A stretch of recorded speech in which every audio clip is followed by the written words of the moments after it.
dari media online Facebook, dari Fatima Az-Zahra dari Malaysia. Assalamualaikum Buya, saya dari Malaysia mau tanya bagaimana menyikapi kejadian pembantaian di Perancis. Lagi-lagi umat Islam difitnah. Wassalamualaikum warahmatullahi wabarakatuh. Waalaikumsalam warahmatullahi wabarakatuh. Bismillahirrahmanirrahim. Yang pertama adalah menyikapi tentang kejadian pembantaian yang ada di Perancis ya. Pembantaian di Perancis. Ini adalah saudari kita dari Malaysia dan kita akan, karena banyak saudari-saudari yang bertanya dari luar negeri katanya tidak dianggap. Mereka juga mendengarkan. Bahkan kita ketemu dengan sahabat yang di Singapura yang di ini rupanya sangat detail. Dia mengikuti pengajian kita sampai jam-jamnya ngerti. Sampai kemarin Buya kemana itu tahu. Jadi mereka juga giat belajar, termasuk yang di luar negeri, di Australia, di Hong Kong dan sebagainya. Mereka kok ngiri, Buya kenapa kok tidak dibuka? Kami selalu bertanya nggak pernah dijawab nih. Maka kami jawab yang dari Malaysia bahwasanya dari dulu Anda tidak usah pusing bingung. Dari dulu memang dunia informasi itu telah merusak. Nabi Adam saja sudah difitnah sama iblis. Sudah dibilang Nabi Adam waktu itu kan wala taqraba hadhihi syajarata. Kau jangan dekat-dekat dengan pohon ini wahai Adam. Malaikat yang melarang. Jangan dekat-dekat dengan pohon ini. Wala taqraba hadhihi syajarata. Iblis datang nih. Membuat informasi yang berbeda. Bahkan digelari dengan pohon keabadian, al-khuld, syajaratul khuld. Bahkan ngomong Adam, justru kalau kamu makan pohon ini kamu akan abadi. Kebalikannya. Dunia informasi. Dan ini senjata iblis itu sampai anak keturunannya iblis juga itu merubah informasi untuk menjerumuskan kita. Dari masa ke masa. Kita sering marah-marah itu. Dunia informasi semacam itu. Akan tapi kita sendiri hanya bisa marah toh. Makanya kami menghimbau semuanya agar kita melek media. Sekecil apapun kita buat media, apapun koran kelas 20 orang yang baca nggak ada masalah. Atau media radio sama televisi.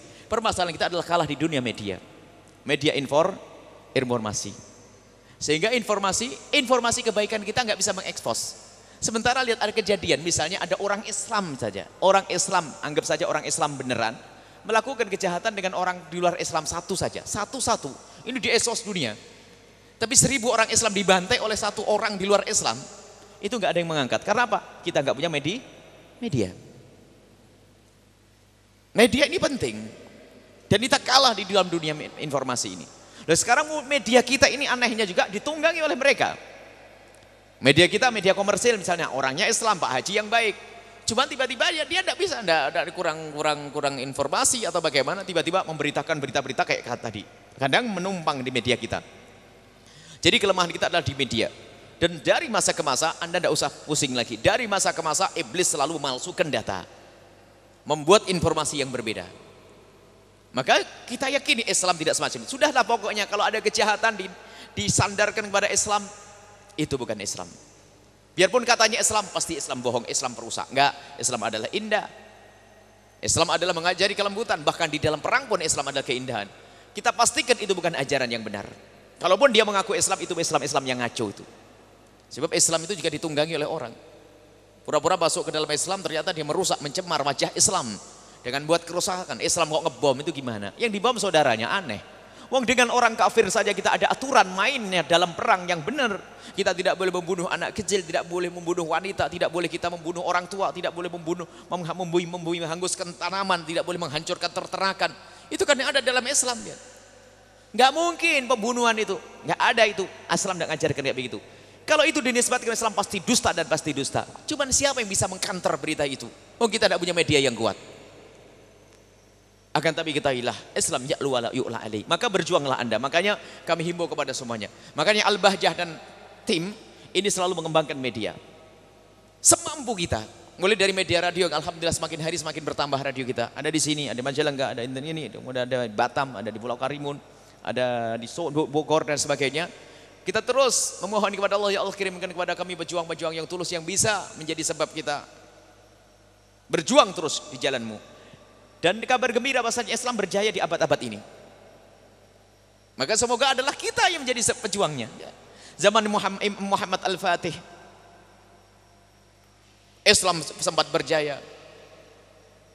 zaman Salahuddin Al-Ayyubi, zaman Sayyidina Umar bin Abdul Aziz. Tidak mustahil zaman kita, makanya ayo kita berjuang terus. Makanya kita menyeru untuk membuat media, termasuk sekolah-sekolah dan sebagainya. Di antara dan membuat media informasi. Dan akidah yang mengaku dirinya Islam yang sesat pun ternyata mereka getol urusan media. Hanya kita ini pandai berbangga bahwasanya kita akidah yang paling benar, tidak pernah urusan sama media. Dirusak, diadu domba sana sini, sana sini, sana sini. Nah, tapi saudaranya berantem kita nanti. Sama-sama gurunya sama, kakak adik nggak akur bahkan, yang Masya Allah. Kita sering diadu domba. Jadi permasalahan urusan media informasi. Dan memang begitulah. Dan mereka membuat kejadian kecil. Kadang-kadang kejadian itu sengaja dibuat. Bahkan ada memang kejadian yang sesungguhnya orang Islam berbuat zalim. Tapi itu kan individu pribadi, hawa nafsunya, kekerasannya, sifat yang tidak baik. Lalu membunuh saudaranya, membunuh tetangganya yang Nasrani misalnya. Itu adalah kasus individu. Oknum, kasus orang per orang, bukan kasus agama. Tapi diekspos. Islam mengajari kayak begini loh. Di sini pun juga marah para ulama kalau ada orang kayak begitu, membunuh orang Nasrani di tangga kita, nggak boleh. Islam itu indah aslinya. Jadi permasalahan adalah karena media. Kita tidak punya media. Allah ahkamul hakimin. Apapun yang mereka omongkan, apa yang mereka perbuat, Allah Maha Tahu. Makanya sekarang kita membela bagaimana? Membela Islam dengan semampu kita, memperbanyak media. Maka kami seru. Di Al-Bahjah ada zakat center. Ini bukan untuk itu. Untuk fakir miskin. Tapi ada rekening yang dibagi namanya infak center. Itu untuk media dakwah segala macam. Kalau Anda ingin selain duit zakat masukkan infak center. Sebab kalau duit zakat tidak digunakan untuk buat radio, tidak digunakan untuk bangun pondok, tidak digunakan untuk berjuang, ini tidak, tapi untuk fakir miskin. Tapi kalau infak center yang Anda terima, kartu-kartu itu adalah untuk mengembangkan pondok termasuk membuat media radio.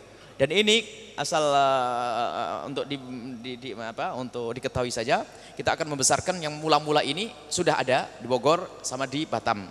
Sama di pusat sini akan dibesarkan, dan untuk membesarkan ini nilainya setiap satu power station radio butuh uang 600. Jadi kali 3 berarti 1.600 itu FM-nya, AM-nya 1M. Jadi kita butuh duit 2M,4. 2M,4 dalam waktu singkat ini. Adapun yang kecil-kecil yang kelas berapa kilo itu ada di ini berceceran di mana-mana. Alhamdulillah dimudahkan oleh Allah Subhanahu wa taala. Dari mana duitnya? Allah Maha Kaya. Allah akan memilih pejuang-pejuang ahli ikhlas untuk berjuang bersama kita, jangan khawatir. Sehingga nanti untuk Bogor dan sekitarnya kita punya stasiun radio, radioku yang ada di Bogor, Jakarta, semuanya akan di-cover dengan media kita. Kemudian televisi juga kita sudah memulai. Semoga dimudahkan para pemirsa semuanya. Mari bergabung semuanya, lihat agar sempurna. Mungkin Anda lihat kabur-kabur, nggak jelas, sering hilang, maka ketahuilah semoga setelah ini akan semakin sempurna. Yang punya kemampuan untuk bisa berpartisipasi, apakah dengan tenaganya, kita perlu pakar-pakar yang bisa mengedit. Mungkin ada jebolan daripada pertelevisian, silakan bergabung dengan kami. Kami butuh pejuang-pejuang yang handal. Kita perlu editor yang hebat, animasi segala macam. Pokoknya kita pengen orang-orang ahli. Ataupun Anda ingin berpartisipasi dengan uang Anda, siap. Mungkin Anda terlalu banyak tanah, saya pengen jual 100 hektar untuk perjuangan, boleh. Tidak ada masalah. Ada orang punya 500 hektar. 100 hektar kan cuma 1/5 dari hartanya. Gak mustahil, dan kita menemukan orang-orang aneh. Tubalil Quraba yang dikatakan oleh Nabi. Beruntung orang-orang aneh itu. Siapa? Kalau nyumbang gak tanggung-tanggung. Nyumbang ratusan juta, nyumbang miliar. Itu orang aneh kan? Menurut orang ahli dunia kan aneh, duit segitu kok dikasihkan. Tapi kenyataannya ada orang aneh, dikatakan tubalil hura, beruntung orang-orang aneh itu. Maka yuk menjadi orang aneh semuanya. Di saat orang pada pelit menjadi dermawan. Jadi orang bingung dunia, kita ngurusi akhirat. Ini permasalahannya urusan media. Semoga Allah SWT membebaskan umat Islam dari tuduhan-tuduhan ini semuanya. Dan Allah Maha Tahu. Wal Islam ya'lu wa la yu'la alaih. Islam agung, tinggi, dan tidak ada yang meningginya lagi.